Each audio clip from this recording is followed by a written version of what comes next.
The cross stands while the world revolves. This saying helps make sense of the suffering and sometimes death of Christians for the faith. The cross stands while the world revolves. The cross stands because the cross has a permanent place in human lives. There has always been injustice and violence against the good. Sometimes this happens with a particular intensity. In parts of the Middle East today, an unusual and widespread savagery has broken out.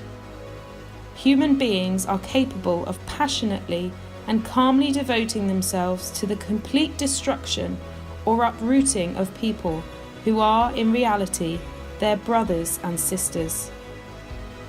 That tendency towards evil is part of our fallen human condition and is revealed in its full hideousness in the butchery of Christ on the cross.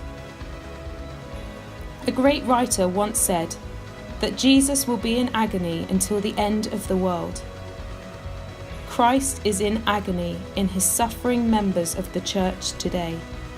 That agony does not simply pass away. It exists very much in the present and will exist in the future. The cross stands while the world revolves.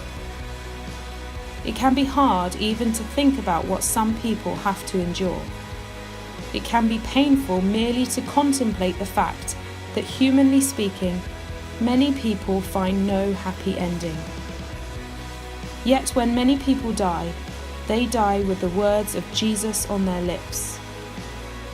The cross stands because the injustice it represents has a permanent place in the world. But the cross also stands in another sense, because it is God's own cross. It is the sign of a divine love that can never be extinguished. Whatever else may be taken away from us, there is always someone to whom we may turn and who will embrace us. It is Christ crucified. On the cross, it appeared that God had been defeated.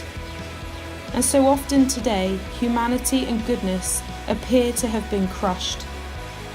Jesus was killed, and yet the cross endures. It stands because it is sustained by what does not change. The cross stands while the world revolves. The world may revolve, fashions come and go, and public opinion rushes from one event to another. Sometimes Christianity itself falls out of favour. The still point lies in the cross, the sign of a divine fidelity and faithfulness to human beings that can never be destroyed. In faith and in prayer, something of the stillness of the cross may be learned.